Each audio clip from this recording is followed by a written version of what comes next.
잠깐 기도하겠습니다. 하나님 감사합니다. 저희들 하나님께서 사랑하여 주셔서 이 좋은 날에 모이게 하시고 또 하나님의 마음을 품을 수 있는 은혜 주심을 감사합니다. 하나님, 우리가 뇌파를 준비하고 있습니다. 하나님, 이 준비하는 과정 가운데 하나님의 사랑으로 충만케 하여 주시고 또 하나님의 마음을 품게 해주시고 하나님의 눈으로 하나님의 뇌파를 바라볼 수 있는 아버지 우리의 심령이 되게 하여 주옵소서. 이 시간 하나님 말씀을 전할 때 하나님의 마음이 전달되게 하여 주시고 부족한 자는 가리시고 오직 하나님의 뜻이 온전히 듣는 이들 모두에게 하나님 전달될 수 있게 하여 주옵소서. 시종은 주님께 올려드렸고 감사드리며 예수님의 이름으로 기도 올렸나이다. 아멘. 여러분 감사합니다. 반갑습니다. 또 이렇게 비가 오는 둥 마는 둥 또 항상 이 날씨가 토요일 날은 안 좋습니다. 근데 사단이 우리를 좀 이렇게 방해하려고 하는 건데 방해가 잘 안 되는 것 같아요. 그죠? 우리는 힘있게 준비했기 때문에 힘있게 준비하는 사람들한테는 사단이 건들진 않습니다. 솔직히 마음이 확정된 사람한테는 건들진 않아요. 확정이 안 되면 그러면 비실비실하면 그때 막 탁탁 건드려요. 근데 마음이 딱 확정이 되면 어떤 시험도 들어오지 않습니다. 그러니까 우리 항상 마음을 좀 굳건하게 항상 하시기 바랍니다. 지난주에는 거듭난 자의 거듭남에 대해서 우리가 말씀을 드렸어요. 정말 우리가 하나님 은혜 가운데서 거듭났는데 거듭난 자가 자신이 거듭난지를 모르고 잠자고 있는 자들이 참 많이 있었어요. 근데 이제는 정말 깨워줘야 됩니다. 옆에 있는 사람이 이렇게 깨워줘야 돼요. 잠자고 그냥 내버려두시면 안 돼요. 깨워주고 일어나라고 자꾸 얘기해줘야 됩니다. 그럼 자기가 잠자고 있는지도 모르고 그냥 계속 그러고 있으니까 죽은 자 옆에서 그렇게 되면 안 됩니다. 오늘은 거듭난 자의 특징 7가지에 대해서 말씀을 좀 드리고자 합니다. 거듭난 자라고 한다면 이런 7가지 특징이 있습니다. 이 중에서 하나라도 만약에 없다면 여러분 거듭나지 않을 수도 있어요. 아니면 요만큼이라도 있으면 아주 그냥 점만큼이라도 있다면 여러분 거듭났는데 잠자고 있는 거예요. 지금 그러니까 항상 여러분 한번 이것을 확인해 보시고 그래서 내가 지금 잠자고 있다면 일어나야 되고 정말 하나도 없다, 감도 없다. 그러면 여러분 진짜 하나님 앞에 다시 간절히 기도해갖고 좀 거듭남의 은혜를 달라고 구하면 좋겠습니다. 거듭난 자의 7가지 특징 중에서 첫 번째는 거듭난 자는 말씀의 젖을 사모합니다. 말씀의 젖을 사모해요. 한번 베드로전서 2장 1절에서 2절 말씀을 같이 읽었으면 좋겠어요. 제가 1절 읽고 교독할게요. 그러므로 모든 악독과 모든 기만과 외식과 시기와 모든 비방하는 말을 버리고 하나님께 같이 순전하고 신령한 젖을 사모하라. 이는 그로 말미암아 너희로 구원에 이르도록 하게 하려 함이라. 아멘. 여러분 거듭난 자는 하나님의 말씀을 사모하게 됩니다. 마치 아이가 엄마의 젖을 사모하듯이 막 젖을 빠르려고 해요. 막 먹으려고 해요. 우리 동물에 간 거 보면 아주 조그만한 아주 요만한 새끼들도 눈이 아직 안 떴는데도 막 젖을 막 찾아요. 그죠? 우리 아마 영광이도 엄청나게 지금 젖을 찾을 겁니다. 네, 지금 먹고 있네요. 네, 할렐루야. 거듭난 자는 이처럼 하나님의 성경의 말씀을 막 갈급합니다. 먹으려고 해요. 그래서 성경의 말씀을 자꾸 찾습니다. 아무리 먹어도 질리지 않아요. 너무 기뻐요. 막 말씀을 먹게 됩니다. 모르는 구절이 나오면 알고 싶어집니다. 그래서 막 찾아봐서 그것을 깨닫고 싶어요. 하나님의 말씀이 너무너무 궁금해집니다. 이때 먹는 성경 말씀은 정말 우리의 신앙을 단단하게 채워줍니다. 마치 어린아이가 초유를 먹을 때 건강해지는 것처럼 그렇게 처음 먹는 그 하나님의 말씀은 이렇게 마음판에 막 새겨져요. 저도 30여 년 전에 예수님 믿을 때 그 말씀을 먹었던 게 지금도 기억을 합니다. 그렇게 단단하게 세워지더라고요. 이렇게 우리는 성령님의 은혜로 말씀을 먹게 됩니다. 제가 지난주에 말씀을 드렸을 때 저는 예수님 믿고 한 2년 정도 지난 다음에 거듭남의 은혜를 받았다고 말씀을 드렸어요. 근데 저는 예수님 믿고 한 1년 정도 지났을 때 저는 회사를 다녔어요. 직장을 다녔습니다. 직장을 다니고 있었을 때 하나님께서 저를 다루시려고 작정하신 것 같아요. 그래서 저를 그 회사에서 그만두게 하시더라고요. 저는 그 회사에 분명히 아주 잘 다녔습니다. 아주 좋은 회사였고 아주 탄탄했고 그리고 그 라인이 있었어요. 쭉 라인이 있어서 저 라인은 상무, 뭐 부장, 뭐 저 과장 쫙 라인이 있어서 제가 말단이었지만 전 라인이 딱 있었어요. 그래가지고 보장되어 있었어요. 굉장히 좋은데 거기 안정감이 있었죠. 그러니까 하나님께서 바로 이제 믿게 하면서 1년 있다가 나오게 하시더라고요. 나와서 하는 것이 노래방이에요. 노래방. 아, 그때가 노래방을 처음 했을 때여서 돈을 참 많이 벌었어요. 막 정신없이 벌었어요. 막 와서 그냥 막 줄이 서요. 막 에어컨도 안 오는데도 막 줄 서.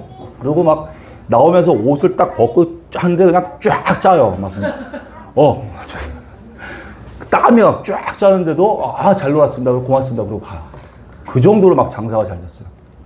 그러니까 저는 예수님을 믿었고 또 예수님 믿었고 했지만 그 돈도 막 벌게 되니까 그냥 막 정신없이 놀았어요. 막 담배 피고 술 먹고 아직 그 세상 문화 그대로 있으니까 술 먹고 담배 피고 막 그러고 막 돌아다니고 그렇게 아주 방탕하게 살았어요. 돈 있으니까 더욱 그렇게 놀았습니다. 근데 하나님께서 이제 노래방 한 다음에 한 6개월 정도 딱 지나니까 본격적으로 저를 다루기 시작하셨어요. 데려온 이유가 있으시겠죠, 분명히. 안정감 있는 데선 나오게 하세요. 본토 친척 아비지를 떠나라고 해서 안정대들 나오게 해요. 그리고 왜냐 거기는 월급을 받으니까 안정되잖아요. 근데 여기는 하나님이 나를 이렇게 다룰 수 있어요. 매출도 안 줄 수 있고 막 이렇게 저를 꺾을 수 있어요. 그러니까 이렇게 데리고 나오신 것 같아요. 한 6개월 정도 지난 다음에 저는 그때까지도 막 놀고 막 그랬어요. 근데 여름에 비가 큰 장마가 오는데 저는 그 노래방이 지하였거든요. 지하였는데 어느 날 출근하는데 물이 이렇게 잠긴 거예요. 지하가. 정화조가 넘친 거예요. 정화조. 완전 똥물이에요. 그게 너무 황당했어요. 그러니까 막 벽구 다 젖고 기계 젖고 막 그냥 다 쇼파 다 젖었어요. 근데 돈은 많이 없으니까 그걸 다 건져냈습니다. 물 다 퍼내고 그리고 그걸 닦고 뭐 그냥 정리하는데 너무 힘들었어요. 일주일을 꼬박 했습니다. 꼬박하고 나서 정말 그걸 다시 또 다 들여놨어요. 들여놓고 나니까 바로 그 다음날 비가 오더니만 또 잠겼어요. 그대로. 알고 보니까 이 정화조가 잘못된 게 정화조 나갔을 때 그 도로변에 있는 그 하수가 막힌 거예요. 그 주저앉아 버린 거예요. 그러니까 안 나가는 거지.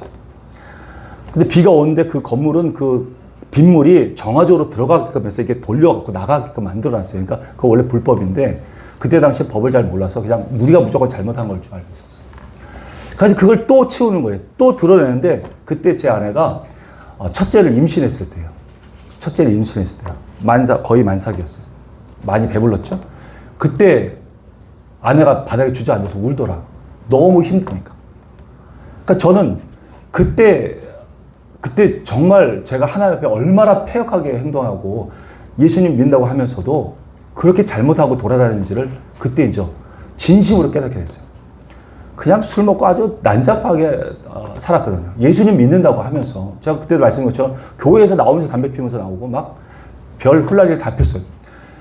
근데 그게 이제 하나님께서 이제 바꾸기 시작한 거예요.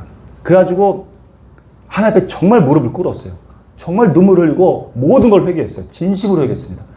제가 했던 모든 것이 잘못됐다는 것을 하나님 앞에 온전히 고백을 했어요. 그리고 하나님만이 나의 구원자시고 나를 다룰 수 있는 나의 주님이라는 걸 진정으로 고백했습니다. 그때 하나님께서 저의 거듭남의 은혜를 주셨어요. 저는 그게 거듭난 그 은혜를 체험하고 나서는 즉각적으로 담배가 끊겼어요. 뭐 오래 가지 않습니다. 그 다음날 바로 끊어요. 그 다음날 술 딱 끊어요. 지금까지 일절되지 않습니다. 지금까지. 그때 그냥 그 다음날부터. 노래방에서 술 팔았어요. 맥주도 팔았어요. 불법이지만 맥주도 막 팔았어요. 비싸게 막 팔죠. 근데 거듭난 이유는 바로 즉각적으로 맥주 맛 음료, 맥주 맛 음료를 갖다 파는 거죠. 근데 술 먹고 오는 사람들이니까 몰라. 그냥 먹으면 그냥 비싼 것 같아.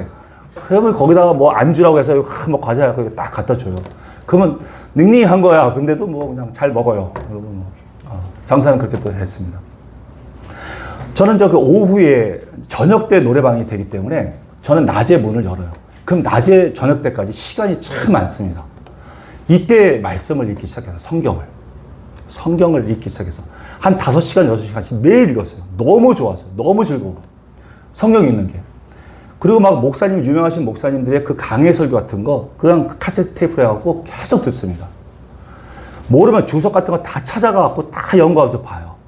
근데 그게 너무 재밌는 거야. 근데 그때 주석이나 이런 걸로 아니고 성령이 가르쳐 주신 그 성령이 지금 30년은 지났는데도 그게 맞더라고요. 참 너무 귀했어요. 근데 이제 사단이 저를 이 성령님과 방해하더라고요. 졸음을 줘요. 그 졸음이 오는데 말씀을 읽기만 하면 이렇게 조는 거예요. 어느 때부터 졸기 시작하는 거예요.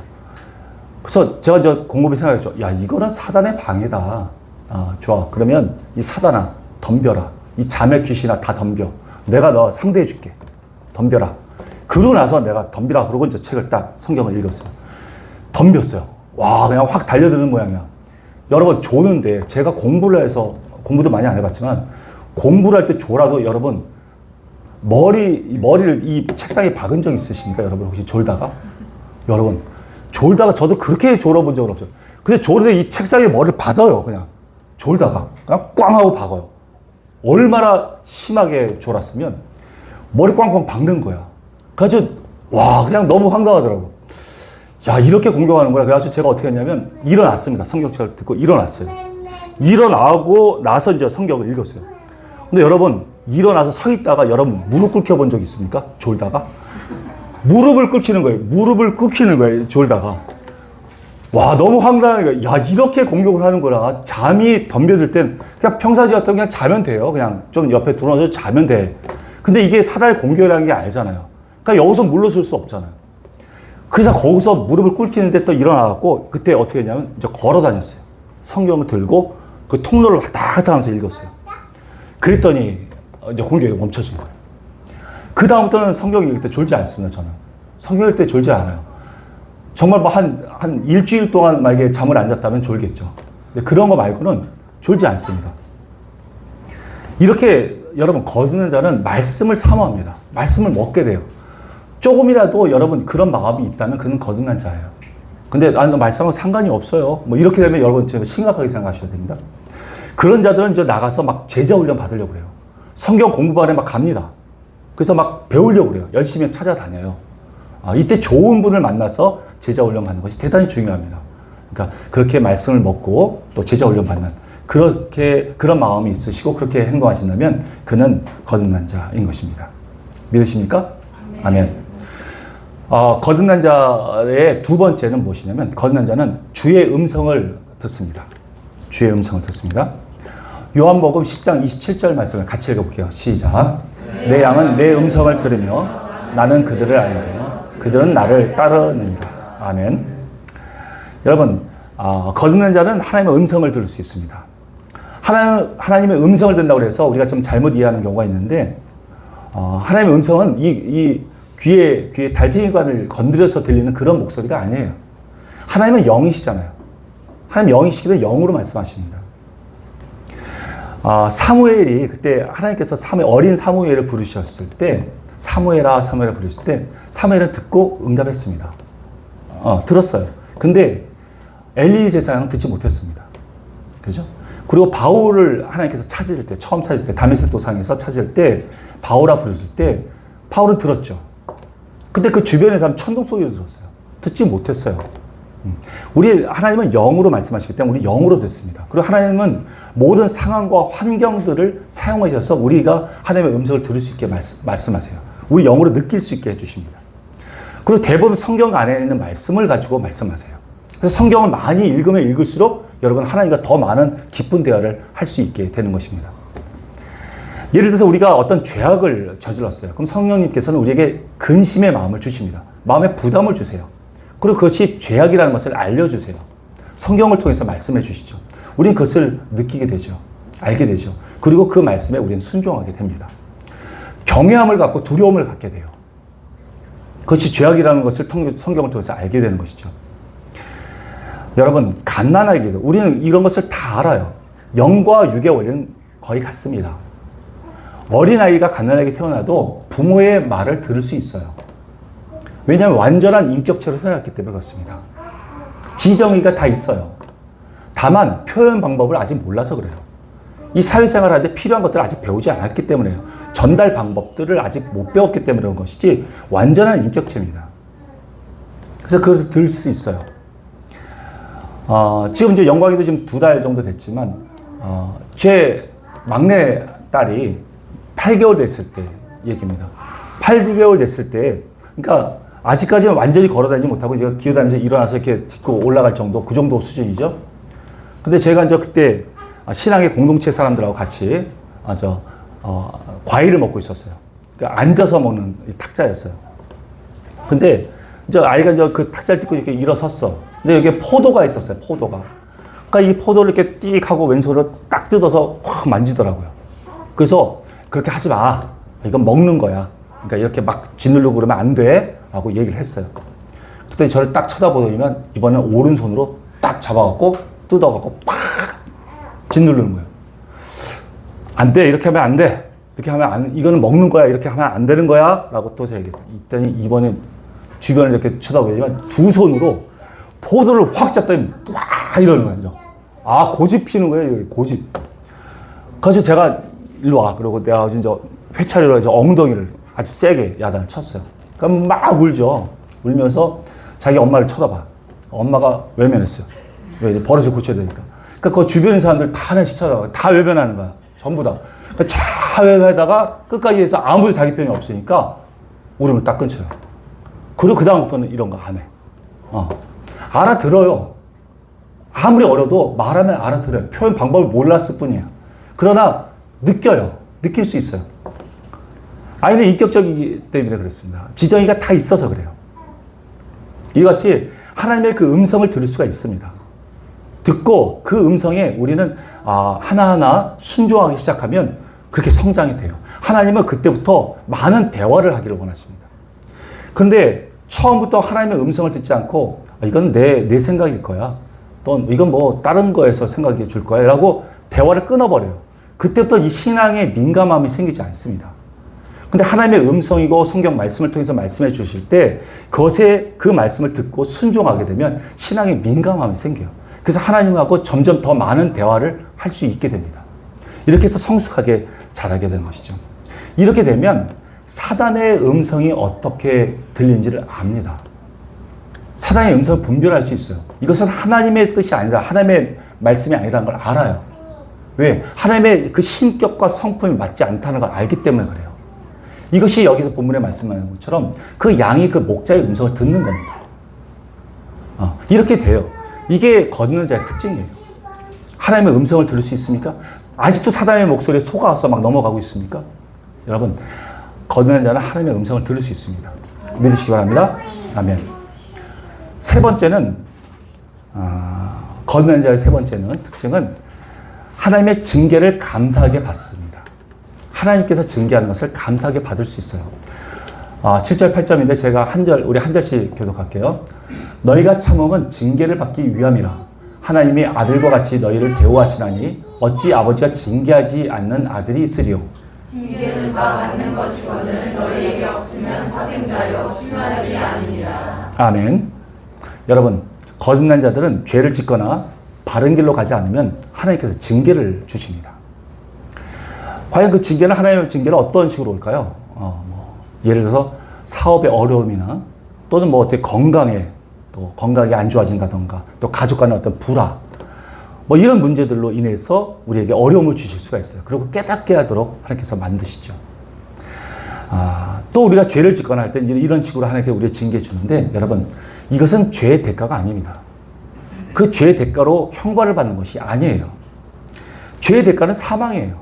여러분 죄를 지면 바로 죽어요. 근데 하나님께서 우리 예수님께서 대신 죄를 갚아줬기 때문에 우리가 살 수 있는 거예요. 그러면 이 거듭난 자들은 이것이 죄의 형벌이 아니라는 걸 알아요. 그리고 이것이 하나님 아버지의 사랑이라는 것을 압니다. 로마서 8장에 보면 하나님의 자녀는 결코 정죄함이 없다고 말씀하셨어요. 하나님 우리를 정죄하는 것이 아니에요. 정죄하는 것이 아니라 자녀로서 바라봅니다. 우리를 자녀로서 바라보기 때문에 우리를 양육하기 위해서 기르는 거예요. 그때 훈육이 필요한 겁니다. 사랑이에요. 이 거듭난 자는 이 사랑을 압니다. 그래서 사랑의 표시라는 것을 알아요. 하나님께서 자신의 계획에 따라서 때로는 야단을 치시죠. 어떨 때 너무 어린데 지은 죄라면, 잘못이라면 그때 야단을 안 치고 기다리기도 하세요. 어린애가 소변 봤다고 오줌 쌌다고 막 때립니까? 아니죠. 근데 다 컸다. 막 어른 됐는데 소변을 아무데 싸고 그러면 그 야단 맞아야죠. 그죠? 똑같아요. 원리는. 우리가 성장했는데 요만한 아주 별거 아닌 것 같은데도 그걸 잘못을 저지르면 하나님께서 크게 진노할 때도 있으십니다. 근데 그것을 건너지 않은 징계가 하나님의 사랑이라는 걸 안단 말이죠. 여러분 혹시 이런 경험 해보셨습니까? 시장에 갔는데 저는 그것을 봤어요. 시장에 갔는데 어린애 한 3살짜리밖에 안 돼요. 우리 사랑이보다 조금 더 큰 애 같은데 여자아이인데 무엇을 잘못했는지 모르는데 엄청 그 엄마한테 두들겨 맞고 있어요. 아 정말 우악스럽게 때리는 엄마들 있어요. 여러분 길에서 너무 우악스럽게 때리지 마세요. 정말 너무 이게 은혜가 안 돼요. 그러고 나서 할렐루야 그러지 말고 뭐 하지 마시고 때리지 마세요. 근데 막 우악스럽게 때리는 거야. 막 뭐 등짝 머리부터 막 후드펴요. 막 애가 막 맞아서 너무 아파서 우는 거야. 무슨 뭐 잘못을 분명히 했겠지. 근데 아직도 분이 덜 풀렸는지 그냥 그러고 휙 돌아서 엄마 가는 거야. 근데 애가 울면서 엄마 치마를 잡으러 가요. 막 쫓아가서 엄마 치마를 잡아. 이게 정상적인 어린 아이예요.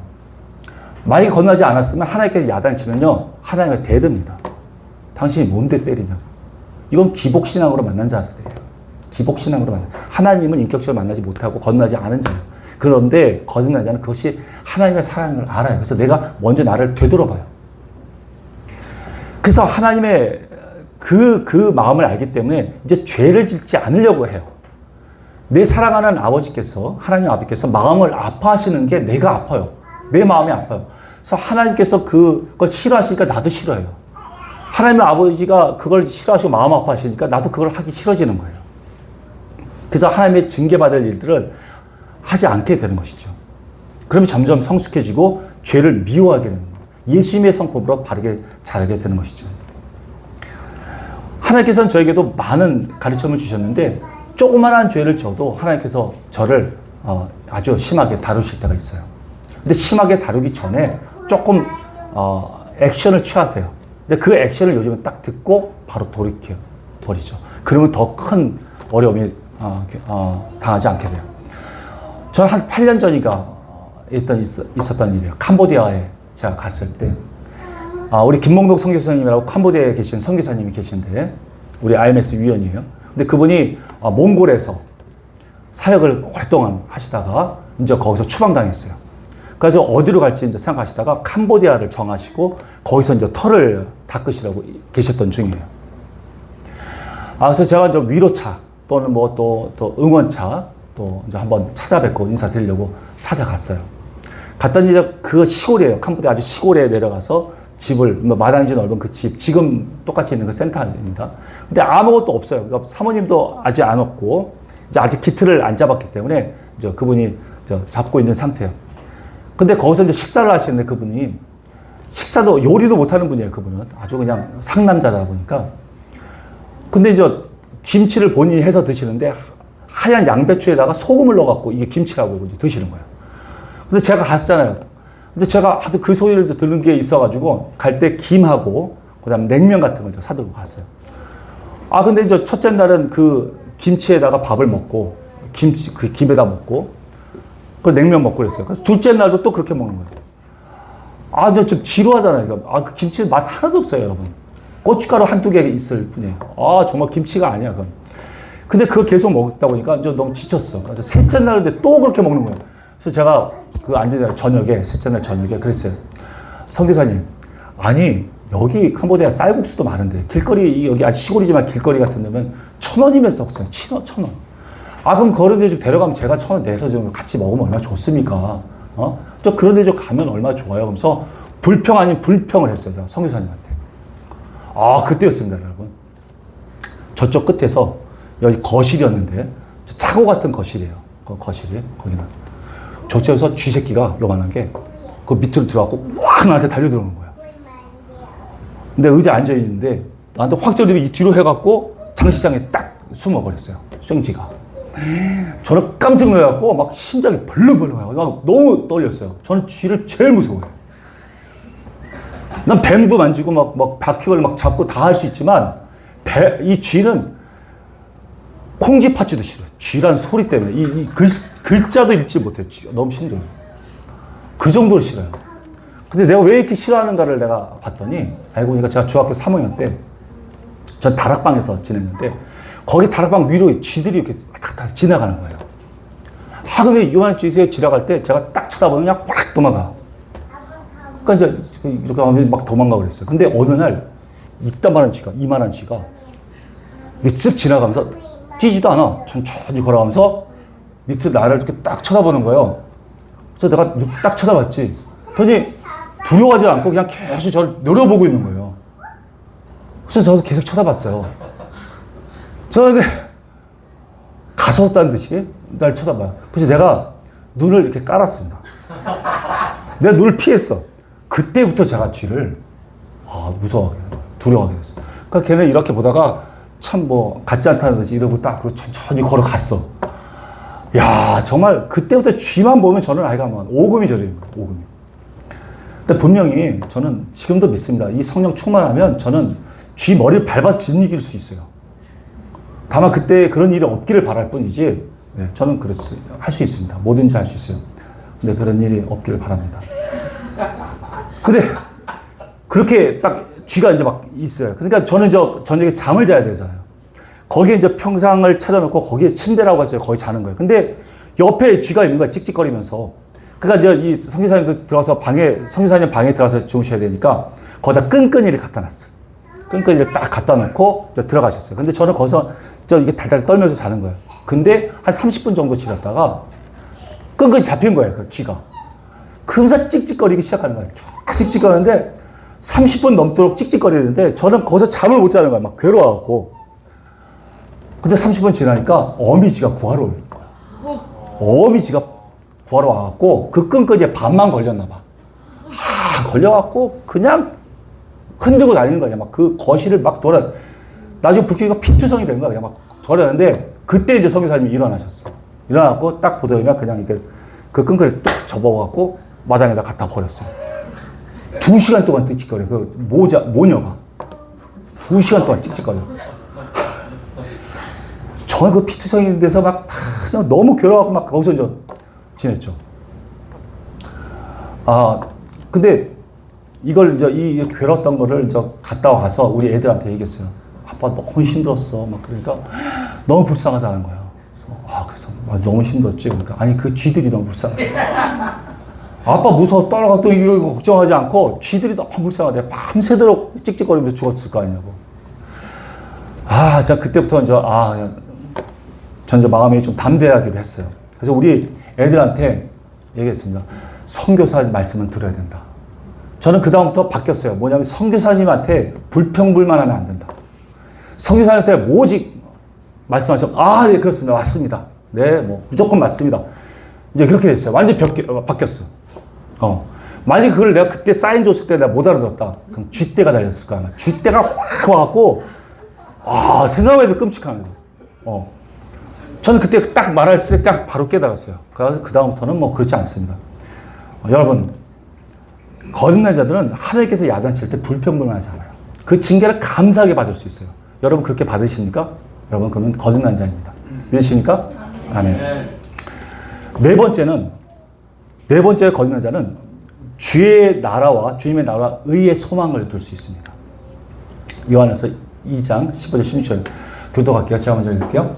이 세상이나 세상에 있는 것들을 사랑하지 말라. 누구든지 세상을 사랑하면 아버지의 사랑이 그 안에 있지 아니하니. 이는 세상에 있는 모든 것이 육신의 정욕과 안목의 정욕과 이생의 사랑이니 아버지로부터 온 것이 아니요 세상으로부터 온 것이라. 아멘.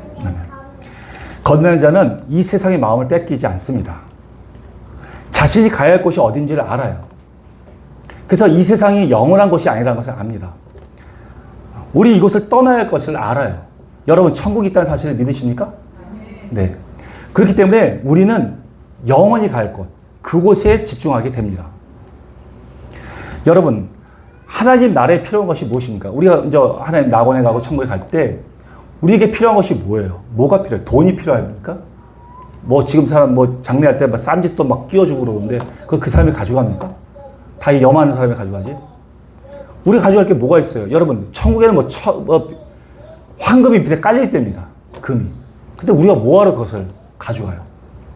돈이 필요 없습니다. 거기 세상 지혜가 필요합니까? 세상 지식이 필요해요? 세상 명예가 필요합니까?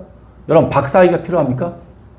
하나님께서 지혜가 부족하고 지식이 부족해서 야 너한테 좀 내가 지혜를 좀 구하자 이렇게 말씀하실까요? 아니요. 하나님은 전지전능하신 분이세요. 완전하신 분이십니다. 그렇게 다 필요가 없어요. 그러나 한 가지 우리에게 바라시는 건 있습니다. 그것은 하나님을 끝까지 믿는 거예요. 믿음이에요. 우리에게 그것을 바라셔요. 그래서 그 믿음의 열매를 맺기를 바라고 계십니다. 이런 비유를 우리는 지금 달란트 비유로 우리는 볼 수가 있습니다. 한번 이 예수님 비유, 달란트 비유를 한번 봤으면 좋겠어요. 2장 15절 말씀입니다. 제가 읽어볼게요. 각각 그 재능대로 한 사람에게는 금 5달란트를, 한 사람에게 2달란트를, 한 사람에게는 1달란트를 주고 떠났더니 라고 말씀하십니다. 여러분 성경에서 달란트 비유를 할 때 우리가 약간 잠깐 오해하는 것이 있어요. 이것을 우리가 좀 한번 말씀을 드려보고 싶습니다. 이 말씀은 예수님께서 재림하실 때 정산하시겠다는 거예요. 우리의 믿음을 정산하시겠다는 거예요. 그런데 이 달란트를 얘기하다 보니까 재정이잖아요. 돈이잖아요. 그러니까 이 재정을 더 많이 남겨야 된다. 마치 내가 재능에 따라서 주신 이 재능을 잘 활용해서 더 많이 남겨야 된다라고 생각하고 있어요. 절대 아닙니다. 그것은 아니에요. 하나님께서 이런 것들을 많이 남겨야지 하나님께 칭찬받는다. 갑절로 남겨야 칭찬받는다. 이런 해석해서는 안 됩니다. 하나님의 뜻은 그것이 아닙니다.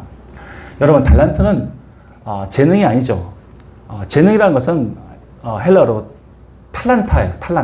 탈란타가 탈런트가 돼서 이제 재능이 됐잖아요. 달란트는 무게단위예요. 그러니까 돈이에요. 얼마큼 무엇을 주었다라는 거예요. 그 재능에 따라 그 달란트를 주셨다는 거죠. 여러분 달란트가 지금 얼마큼인 줄 아십니까? 1달란트가 그 무게가 얼마큼인 줄 아십니까? 34kg입니다. 34kg. 금 34kg면 얼마인 줄 아십니까, 여러분? 금 34kg. 3.75g. 이게 한 돈이에요.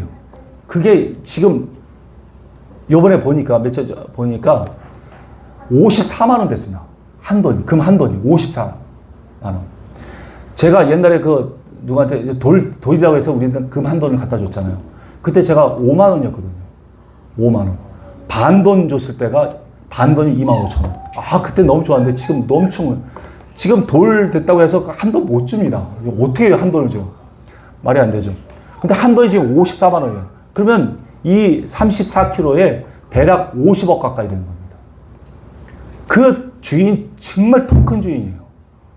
한 달란트가 54억 가까이, 아니 50억 가까이 되는 거죠.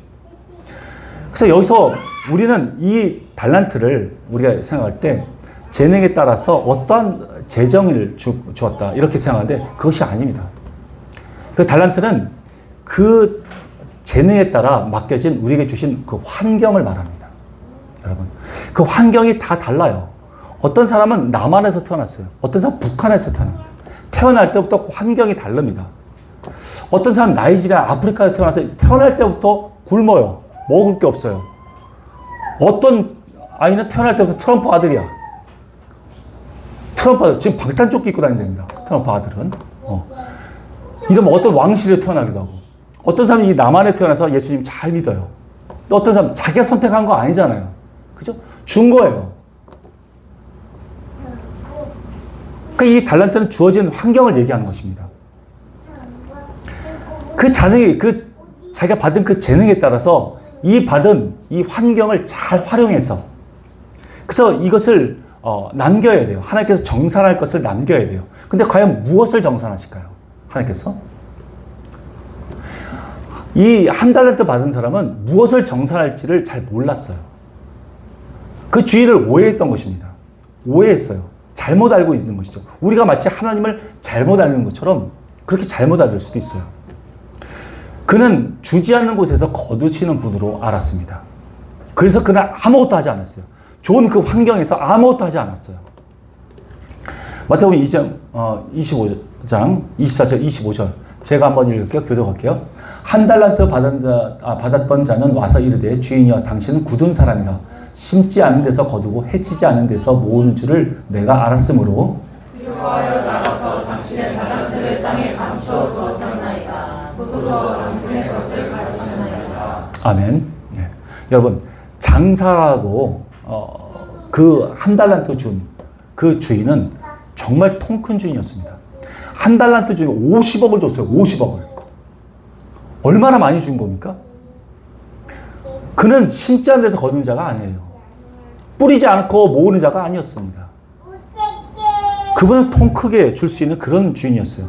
근데 그 한 달란트 받은 자는 비교했어요. 2달란트 받은 자와 5달란트 받은 자하고 비교해보니까 자기가 상대적으로 작은 거예요. 그래서 아무것도 안 했던 거예요. 너무 작다 이거죠. 여러분은 한 달란트 받으셨습니까? 한 달란트 받은 분 계세요? 없죠. 100분의 1달란트 받으신 적 있습니까? 100분의 1도 못 받으셨죠. 하나도 없죠. 여러분 아니에요. 여러분 받았어요. 여러분도 다 받으셨습니다. 제가 항상 말씀을 드리는데 여러분 우리가 살고 있는 이 삶의 환경은요. 전 세계 5% 안에 들어갑니다. 그것을 아십니까? 여러분 전 세계 5% 안에 들어가요. 우리 생활 환경은요. 지금도 한 끼 먹는 사람이 많고 두 끼 겨우 먹는 사람이 있어요. 아프리카에 있는 사람 수많은 사람들이 다 못 먹고 살아요. 인도에 있는 사람도 다 어렵게 살고요. 인도네시아, 방글라데시, 파키스탄 다 어렵게 살아요. 중국 변방에 사는 사람도 어렵게 살아요. 러시아 그 전 지역에 있는 사람들, 우리가 러시아 가면 그 사람들 하루에 2끼 먹습니다. 못 살아요. 남미 사람들 뭐 잘 삽니까? 남미 다 못 사. 파라과이 다 어려워요. 브라질 다 멕시코 다 어렵습니다. 여러분. 미국에서도 사는 사람들, 이 할렘가에 사는 사람들 다 어렵습니다. 여러분. 북한 다 어렵고. 여러분, 우리가 사는 이 환경이 얼마나 좋은데 우리는 못 받았다고 말을 합니다. 받은 것이 없다고 생각해요. 그러다 보니까 아무것도 못 한다고 그래요. 야, 나는 지금 먹고 살기도 힘든데 무슨 구제야. 난 받은 것이 없어. 나는 이렇게 진짜 흙수저야. 그러니까 내가 무슨 선교야. 이런 상태에서 무슨 11조를 내나 먹고 살기도 힘든데. 이렇게 얘기해요. 여러분, 지금도 차 끌고 다니고요. 에어컨 바람 쐬고요. 그렇게 활동하면서 살아가고 있습니다. 우리는 잘 살아요. 많이 받았어요. 그러니 우리는 아무것도 안 하면 안 돼요. 활동해, 움직여야 됩니다. 믿으십니까? 네, 우리는 움직여야 돼요. 그렇지 않으면 한 달란트 받은 것처럼 가만히 있는 사람이에요. 그런 주님께서 결산하는 것이 무엇인지도 오해했어요. 우리도 마찬가지인 것 같아요. 오해하는 것 같아요. 마치 우리가 재능을 잘 개발해서 세상에서 성공을 해야지, 갑절로 남겨야지 하나님께 칭찬받는 거라고 생각을 합니다. 여러분, 그것이 주님께 영광을 돌리는 거라고 생각해요. 그래서 자녀들을 아주 성공시키려고 아주 애를 씁니다. 어려서부터 막 공부시키려고 난리가 나요. 아주 공부에 집착합니다, 부모들이. 근데 바울은 뭐라고 그랬어요? 자기가 있는 모든 지식이 배설물 같다고 얘기하지 않았습니까? 그래서 우리가 성경을 보면서 성경대로 살 것을 각오하면서도 그 말씀을 안 지켜요. 왜? 그래도 성공해야지. 남들 보면 공부 더 잘해야지. 뛰어나야지. 높은 위치에 가야지. 그렇게 얘기합니다. 그것을 지향하죠. 과연 주님께서 재림하실 때 세상 성공하고 높은 위치에 갔을 때 그때 정말 너희들 수고했다라고 칭찬하실까요? 그렇게 우리 믿음을 계수하실까요? 그분이 계수하는 것이 과연 무엇일까요?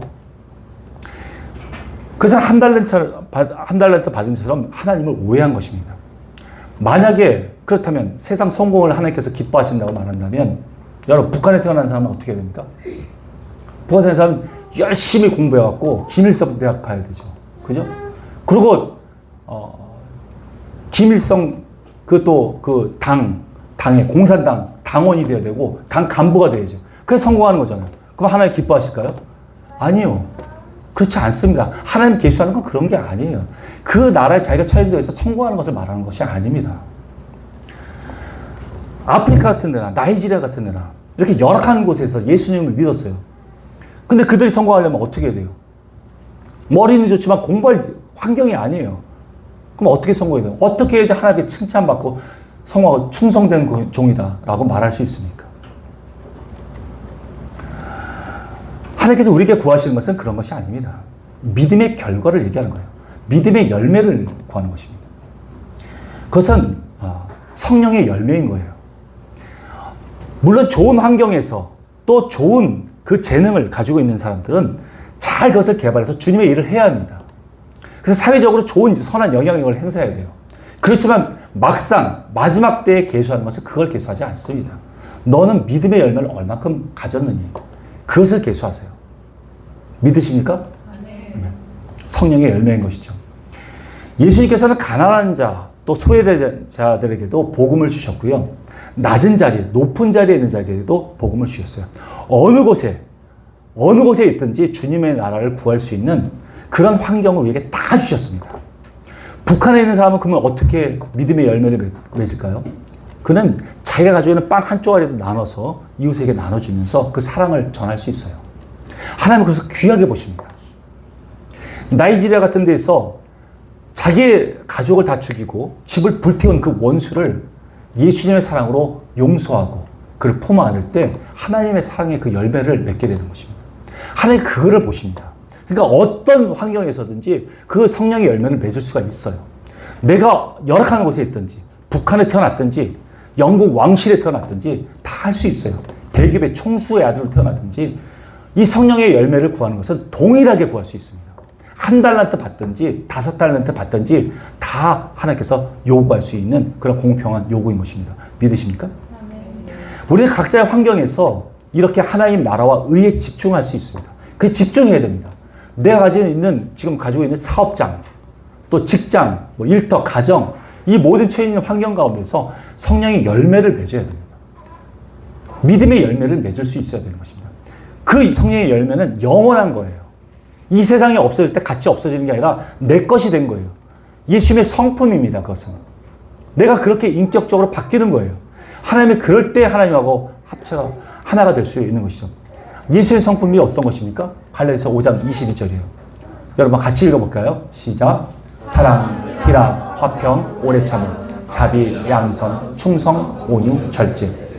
이렇게 성령의 열매를 맺는 것이 하나님께서 우리를 달아보시고 기대하시는 것입니다. 이것은 없어지지 않아요. 예수님과 영원히 하나가 될 때 우리에게 필요한 것들입니다. 이것이 우리에게 이 땅에 있으면서 만들어야 했던 것이죠. 우리는 성령의 이런 열매를 맺도록 우리는 집중해야 하는 것입니다. 그런데 세상 성공이 주님께 영광을 돌린다고 말하고 있는 것, 이런 것은 이 시대, 마지막 때의 사단의 거짓말이고 유혹입니다. 여러분 혹시 신사도 운동이라고 들어보셨습니까? 신사동 운동하는 자들이 이렇게 얘기합니다. 모든 각각 영역에 정상의 그리스도인이 다 올라가야 된다. 그리고 그리스도의 법으로 바꿔야 된다고 얘기합니다. 얼핏 들으면 맞는 것 같아요. 그래서 거기에 현혹되는 사람들 많아요. 그런데 천국은 그렇게 임하는 것이 아닙니다, 여러분. 그것은 사단의 생각이에요.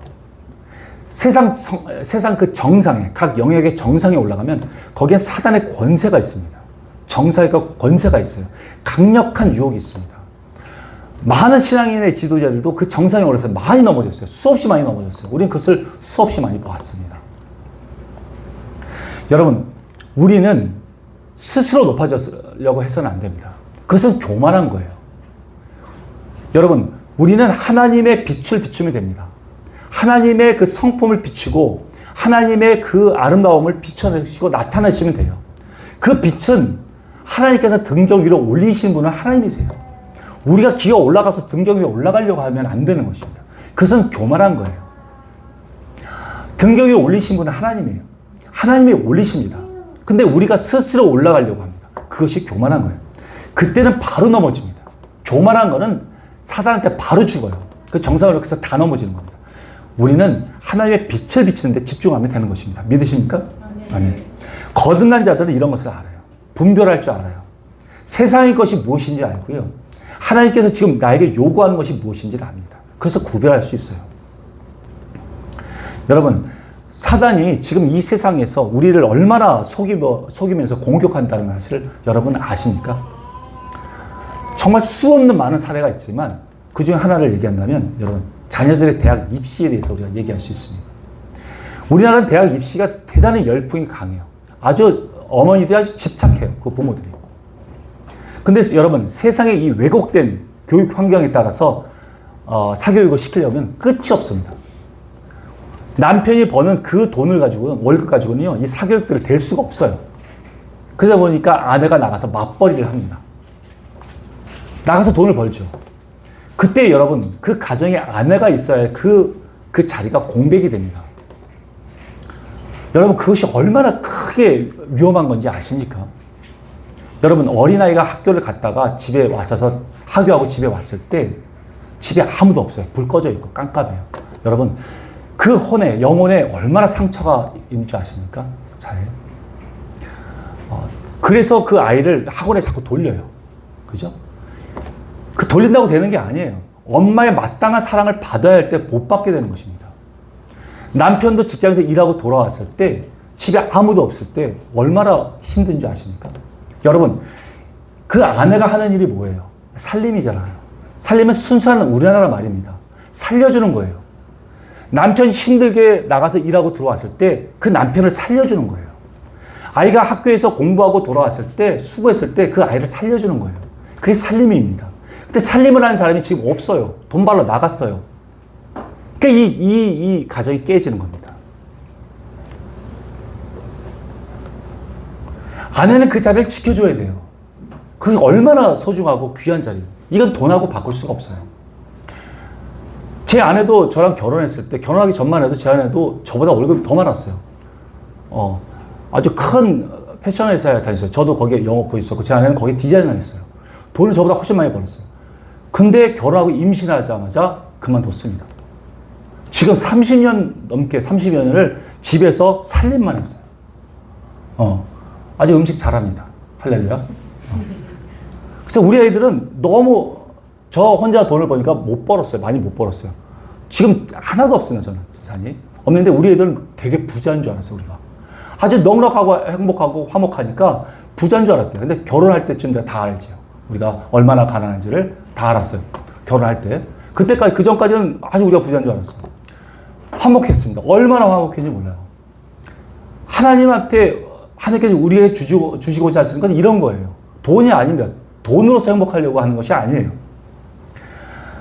만약에 이렇게 해서 나가게 해서 돈을 벌겠면 돈을 좀 벌겠죠. 그러나 삐걱거립니다. 왜? 가장이 그동안 돈을 벌어왔을 때 그 리더십 가운데 아내가 자기의 역할을 충실했어요. 우리 옛날에 그랬습니다. 근데 아내가 나가서 돈을 버니까 이제 동등해요. 자네가 벌어, 남편이 벌어, 나도 벌어. 리더십이 깨져요. 그리고 막 목소리를 높여줍니다. 그러고 부딪히게 되는 거예요. 여러분, 미국이 이혼율이 얼마나 많은지 아십니까? 툭 하면 이혼해요. 우리나라는 잘 살았어요. 이혼율이 없었어요. 근데 맞벌이 하면서부터 이혼하기 시작했어요. 우리나라가 이혼율 세계 1위입니다. 절반이 이혼해요. 절반이. 맞벌이 하면서부터 그렇게. 가정의 리더십이 깨지면서 그렇게 됐습니다. 여러분, 이것이 이 세상 권세자분제의 목표예요. 가정을 붕괴시키는 게 목표입니다. 그래서 이 교육이라는 걸 엉망으로 만들어서 사교육을 하게 만들어요. 그리고 가정을 찢어지게 만듭니다. 이 가정이 가장 기본되는 교회잖아요. 이 교회를 무너뜨려야 돼요. 그래야지 사단이 우리를 마음껏 주무를 수 있어요. 엉망으로 만들 수 있어요. 혼자 살아서 혼자 1인 가정? 여러분, 그런 것은 없습니다. 결혼하지 안 하게 만들고 자녀를 안 낳게 만들잖아요. 여러분, 자기 혼자만 살게 만들잖아요. 여러분, 교회가 붕괴되는 겁니다. 여러분, 정작 아이들이 이 대학 입시를 통해서 배우는 것은 여러분, 이런 지식이 아니에요. 하나님 관점에서는. 여러분, 하나님의 성품을 배우는 것입니다. 입시 때, 이 입시 때 열심히 공부하면서 걔네들은 인내를 배웁니다. 그리고 오래 참음을 배워. 그냥 열심히 이걸 해야 된다는 것을 알아요. 그래서 충성을 배워요. 목표를 향해서 나갈 수 있는 그 충성을 배웁니다. 절제를 배워요. 내가 지금 이것도 하고 싶고 저것도 하고 싶지만 하지 않아야 돼요. 막아야 돼요. 끊어야 돼요. 그리고 이걸 집중할 수 있어야 돼요. 이런 절제를 배웁니다. 하나님의 성품을 배우는 거예요. 여러분. 이렇게 배우면 하나님 앞에는 다 된 거예요. 하나님의 쓰신 대로 전혀 문제가 없어요. 대학교 그때 들어가는 입학 들어가는 것은 하나님의 그냥 선물이에요. 재능에 맞는 선물일 뿐입니다. 하나님께서 만약에 대학을 들어가지 않았더라도 만약에 이 성품이 가득 차면 하나님께서 쓰시는데 전혀 문제 없습니다. 더 놀랍게 쓰실 수가 있어요. 하나님의 영광을 더 높게 드러낼 수가 있는 것이죠. 여러분, 우리는 예수 닮는 것, 예수의 성품으로 채우는 것에 우리 집중해야 됩니다. 이렇게 영원한 것에 집중할 수 있는 것이 바로 거듭난 자예요. 믿으십니까? 네. 다섯 번째는 영적으로 싸워야 한다는 것을 압니다. 거듭난 자는 영적으로 싸워야 한다는 것을 알아요. 6장 12절에서 같이 읽어볼게요. 시작. 우리의 씨름은 혈과 육을 상대한 것이 아니에요. 통치자들과 권세들과 이 어둠의 세상 주관자들과 하늘에 있는 악의 영들을 상대하느니라. 아멘. 여러분, 거듭나지 않은 자들은 영적 싸움이 무엇인지를 모릅니다. 그러나 거듭난 자는 영적으로 싸워야 한다는 것을 알아요. 영적 세계가 있다는 것을 알기 때문이죠. 그래서 사단은 공격해요. 거듭난 자를 공격합니다. 거듭나지 않는 자는 공격도 안 해요. 왜? 그냥 자기가 말하는 대로 그냥 시키는 대로 하거든요. 자기 시스템대로 세상에 가르쳐준 그 시스템대로 그냥 살아가고 있어요. 그렇기 때문에 공격할 필요가 없습니다. 근데 거듭난 자들을 공격합니다. 그래서 넘어지게 만들죠.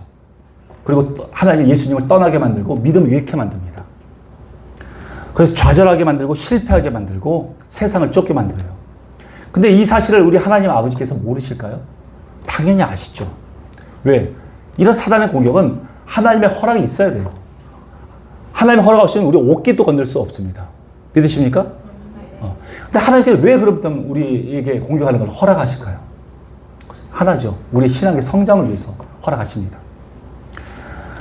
그래서 어려움을 주시고 환난을 겪게 만들고 하죠. 그런데 이런 것을 우리 거듭난 자는 세상적인 관점으로 보지 않습니다.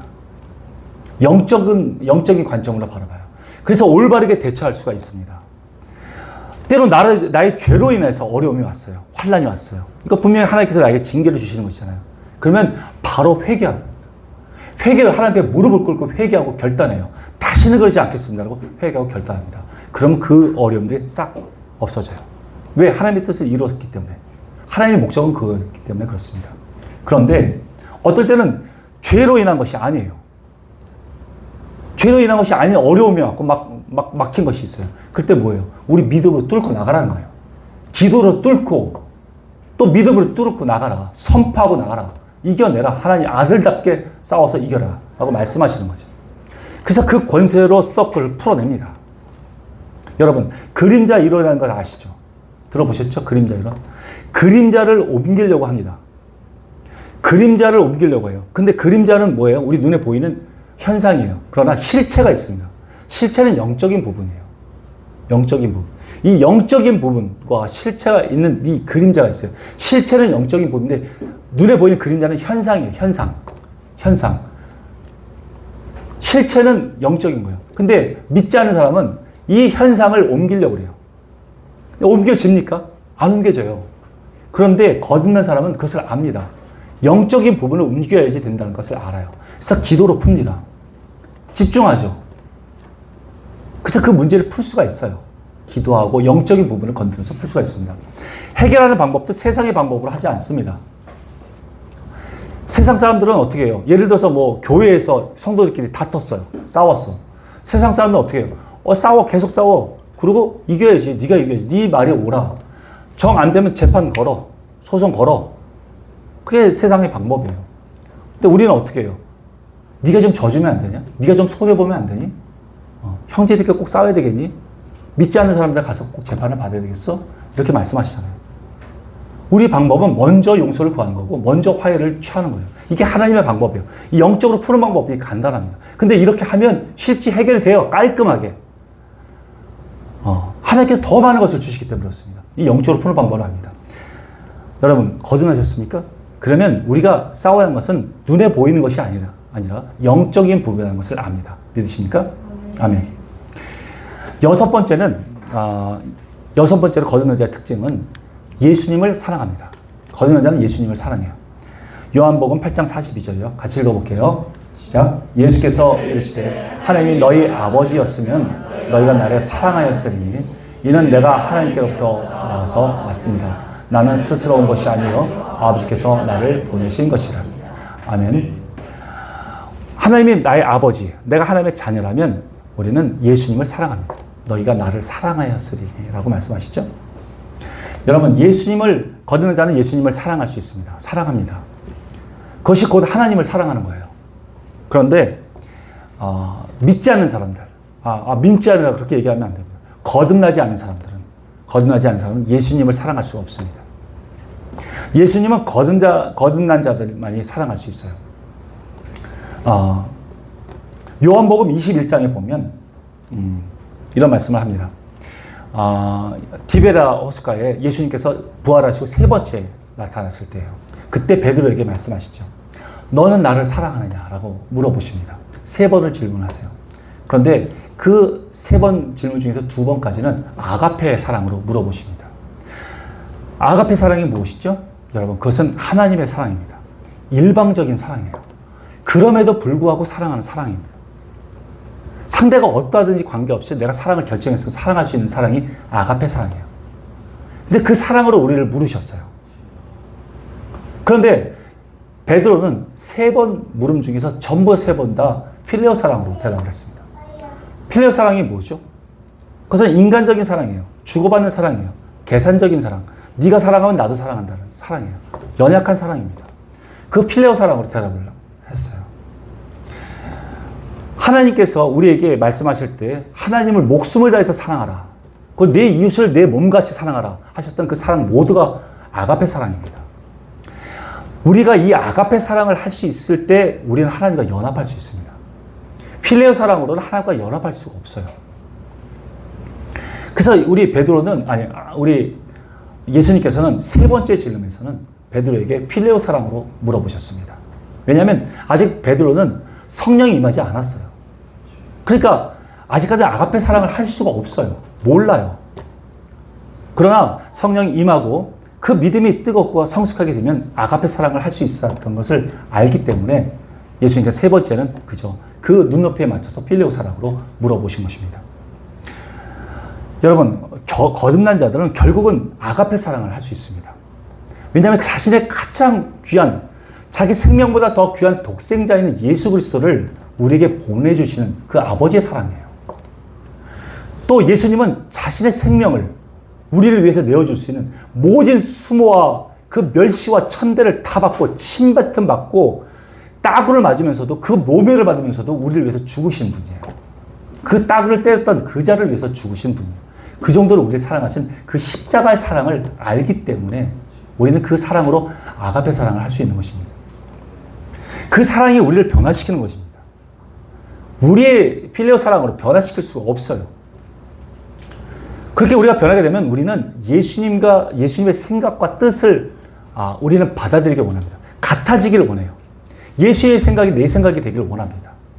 예수님 닮기를 원하죠. 예수님이 기뻐하면 나도 기뻐하고 예수님이 싫어하면 나도 싫어집니다. 그런 인격이 되는 거예요.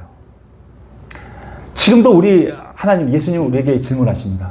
너는 나를 아가페로 사랑하느냐? 라고 질문하세요. 여러분, 지금은 여러분들 우리가 아직 이해할 수 없을지라도 끝까지 우리가 예수님을 따라갈 수 있습니까? 정말 내가 지금 지금 인도에 가자. 너 북한 땅 밟으러 우리 가자. 선교하러 가자. 이해할 수가 없어요. 아직 내가 어떻게 그렇게 할 수 있을까요? 그래도 따라할 수 있겠습니까? 하나님 말씀하시면? 여러분, 지금 이해할 수 없고 지금은 내가 정말 끝까지 할 수 없는 그런 용기가 없을지라도 그래도 가겠다 결정하고 따라갈 수 있다면, 신뢰할 수 있다면, 내가 어느 곳에 가서 순교했을지라도 하나님 나에게 가장 좋은 것 주시는 분이라는 것을 신뢰하고 믿고 따를 수 있는 자라면 그는 거듭난 자인 거예요. 우린 진지하게 대답할 수 있어야 합니다. 예수님을 아가페로 사랑하실 수 있습니까? 아멘? 그는 거듭난 자입니다. 여러분, 너무 이런 것을 두려워하지 마세요. 그냥 어떻게 하면 나 그러면 지금 가서 순교하러 가야 되는 거야? 아니요. 절대 그런 길을 주지 않아요. 감당할 때 줘요. 네. 감당할 때 줍니다. 그냥 지금부터 걱정해갖고 나 지금 순교자라고 하면 가야 되는 거야? 이런 걱정하지 마시기 바랍니다. 그냥 우리 하나님 앞에 내 신앙 그대로 고백하시고 그 마음 그대로 고백하시면 됩니다. 거듭난 자의 마지막 7번째는 거듭난 자는 이웃을 사랑합니다. 요한일서 4장 7절 8절 말씀입니다. 제가 먼저 같이 읽을게요. 시작. 사랑하는 자들아, 우리가 서로 사랑하자. 사랑은 하나님께 속한 것이니 사랑하는 자마다 하나님으로부터 나서 하나님을 알고 사랑하지 아니한 자는 하나님을 알지 못하나니 이는 하나님은 사랑이시니라. 아멘. 여러분, 사랑하는 자마다 하나님께로서 낫다고 얘기하십니다. 하나님께로 낳은 자들은 사랑해요. 그러니까 사랑하는 자마다 하나님을 사랑합니다. 이웃을 사랑합니다. 하나님의 계명은 단순해요, 여러분. 사랑하라는 말씀이에요. 하나님을 사랑하고 이웃을 사랑하라는 말씀이죠. 우리는 하나님의 사랑에 감격해서 또 하나님의 사랑으로 충만한 자들은 이런 사랑을 할 수 있어요. 그 사랑이 흘러나가기 때문에 그렇습니다. 그냥 이렇게 고여있는 사랑이 아니에요. 하나님의 사랑은 막 역동적으로 막 움직입니다. 흘러갑니다. 그래서 넘치게 흘러나와요. 하나님은 풍성한 사랑이기 때문에 조금 찔끔 주는 사랑이 아니에요. 그냥 막 넘쳐나게 하나님의 사랑을 우리에게 주십니다. 그래서 흘러가요. 그래서 그 아가페 사랑이 나타낼 수 있는 것이죠. 흘러가게 되는 것입니다. 그래서 아가페 사랑을 할 수 있는 것이죠. 주님의 사랑이 되기를 원하고요. 주님의 기쁨이 되기를 원한다. 주님의 영광이 되기를 원해요. 그런 자가 되기를 원합니다. 우리나라 최초의 선교사로 오신 토마스 선교사나 아펜젤러 선교사님 같이 그 사랑의 마음으로 충만하게 되면 선교지를 가게 됩니다. 그리고 순교할 수 있게 돼요. 그 예수님의 사랑을 안다면 그렇게 할 수 있습니다. 이웃을 사랑할 수 있어요. 자신의 그 두 아들을 정말 무참하게 죽인 그 폭도를 자신의 양자로 삼는 그 손양원 목사님 같은 그런 사랑을 할 수 있습니다. 그것은 인간적인 사랑으로 할 수가 없어요. 하나님의 사랑으로만 가능한 것이죠. 이제 우리는 하나님을 사랑하는 그 사랑으로 우리는 원수까지 사랑할 수 있습니다. 왜냐하면 내 사랑하는 예수님께서 내 원수를 사랑하고 계세요. 그러니 내 사랑하는 예수님께서 그 원수를 사랑하니 나도 그 원수를 사랑할 수 있는 것입니다. 우리는 예수님을 닮아가는 것이죠. 예수님의 사랑으로 사랑하기 때문에 그렇습니다. 집 나간 둘째 아들을 기다리는 그 아버지의 마음으로 모든 사람들이 구원받기를 원하고 하나님께로 돌아오기를 원하는 그런 아들들이 되기를 원하고 계시는 것입니다. 지금은 잘 안 되더라도 이런 사랑을 하기를 원하고 계십니까? 이런 마음이 여러분 씨만큼이라도 요만큼이라도 있습니까? 마음속에? 그럼 거듭난 자인 것입니다. 믿으십니까? 아멘. 여러분 결론을 말씀드리겠습니다. 지금까지 거듭난 자의 특징에 대해서 말씀을 드렸어요. 여러분들이 지금 거듭난 자를 확인해 보세요. 정말 작더라도 이런 마음이 조금이라도 있다면, 지금은 잘 안 되지만 이런 마음이 있다면 여러분 그는 거듭난 자인 거예요. 그런데 거듭났다면 왜 그런 거듭난 자들이 지금 이렇게 교회에 많다면 왜 변화되는 모습이 안 나타나고 있을까요? 이 어두운 이 세상에 왜 빛을 비추지 못하고 있을까요? 지금 우리가. 여러분 우리가 생각하는 것보다 여러분 거듭난 자가 그렇게 많지 않습니다. 그리고 또 하나 거듭난 자들이 많이 지금도 잠자고 있어요. 여러분 거듭난 자를 깨우셔야 됩니다. 주변의 자들 자꾸 자극을 줘서 깨워주세요. 교회가 하는 일이 그거예요. 목사님이 항상 얘기하는 거 그거잖아요. 일어나라고, 좀 일어나라고, 좀 활동하라고, 좀 성장하라고 말씀하시다. 그 말씀을 마음을 받아들이세요. 그걸 깨어나야 됩니다. 깨어나지 않으면 어떤 일이 벌어지냐면 그냥 그 전쟁 때 자고 있는 거예요. 그 시체 옆에서 자고 있는 거예요. 너무나 비참하지 않습니까? 예수님이 아마 물어보실 거예요. 너 뭐 하다 왔냐? 자다 왔습니다. 여러분 아무런 대답할 수가 없어요. 지난주에 읽었던 거 다시 한번 읽어봤으면 좋겠어요. 같이 읽어볼게요. 시작. 그러므로 이르시기를 잠자는 자여 깨어서 죽은 자들 가운데에서 일어나라. 그리스도께서 너에게 비추이시리라 하셨느니라. 아멘. 거듭나지 않은 자처럼 우리가 죽은 자 옆에서 계속 자고 있어서는 안 됩니다. 깨어나야 됩니다. 우리의 목표는 여러분 거듭남이 목표가 아니에요. 구원받는 게 목표가 아니에요. 그건 시작입니다. 시작. 우리는 성장해야 돼요. 우리는 정복해야 할 땅이 있어요. 우리는 사명을 이뤄야 돼요. 우리는 기업을 얻어야 돼요. 쟁취해야 됩니다. 진정으로 하나님 앞에 거듭난 자는 하나님의 그 간절한 외침을 듣습니다. 그리고 반응하게 되어 있어요. 왜? 내 안에 성령님이 계시기 때문에 그렇습니다. 주변에 우리를 필요로 하는 곳이 너무나도 많습니다. 하나님은 수없이 우리에게 말씀하셨어요. 좀 그곳에 가줄래? 좀 그곳에 가서 좀 도와줄래? 말씀하세요. 우리가 잠자고 있어서 못 들었던 거예요. 하나님께서 정말 일어나라고 말씀하신 거죠. 여러분에게 이제 도전을 좀 받으셨으면 좋겠어요. 도전 받으셨으면 좋겠어요. 주님께서 말씀하시면 귀를 기울이세요. 들으세요. 그리고 반응하세요. 그것이 교회든지 선교지든지 상관없습니다. 그곳에 가서 좀 그것을 견고하게 써달라고 부탁하시면 좀 가서 우리가 그 일을 해야 한다는 말이죠. 우리는 전쟁터에서 지금 싸우고 있는 군사예요. 믿으십니까? 그러면 사령관 대신 예수님께서 명령하시는데 세상에 사령관 되시는 예수께 명령하시는데 안 가는 군이 있습니까? 이게 당나라 군대지 이게 군대입니까? 명령하셔서 즉각적으로 움직여야 되잖아요. 그게 군사예요. 우리는 군사예요, 여러분. 하나님께서 군사로 부르셨다고 말씀하셨습니다. 우리가 하나님께서 가라오는 그곳에 가서 그리스도의 사랑으로 점령해야 됩니다. 그래서 싸워서 승리해야 돼요. 그것이 우리의 분기십니다. 우리의 기업이에요. 마땅히 거듭난 자로서의 마땅한 삶입니다. 믿으십니까? 아멘. 우리는 반드시 승리할 거예요. 어느 곳에 가든지 반드시 승리합니다. 믿으십니까? 왜냐하면 예수님께서 함께 하신다고 약속하셨기 때문입니다. 아멘. 이제 용사답게 정말 일어나서 잠자는 가운데 일어나서 우리에게 맡겨진 가나안 땅 그것을 정복하고 그래서 우리 주님과 우리 대장 되신 우리 주님과 함께 기뻐할 수 있는 저와 여러분이 다 되시기를 예수님의 이름으로 축원드립니다. 그래서 거듭난 자답게 그렇게 살아가시길 바랍니다. 아멘. 기도하겠습니다. 하나님, 우리 하나님께 좀 감사의 기도를 드렸으면 좋겠습니다. 우리를 거듭나게 하셨음을 정말 우리 하나님께 감사드렸으면 좋겠어요. 정말 이것은 우리의 힘으로 되는 것이 아닙니다. 하나님께서 우리를 낳아주신 거예요. 성령으로 낳아주신 거예요. 정말 이것이 얼마나 큰 은혜입니까? 정말 하나님의 자녀가 되었어요. 정말 이 하나님 앞에 이 자녀가 되었음을 정말 진심으로 감사드리기를 원해요. 그래서 하나님의 자녀답게 우리가 살기를 원합니다. 그래서 이 세상에 더 이상 끌려다니는 자가 아니라 하나님 그 눈높이로 하나님 기업을 쟁취하고 하나님 나라를 차지하는 정말 용맹한 왕이신 왕자답게 그렇게 살아가기를 원합니다.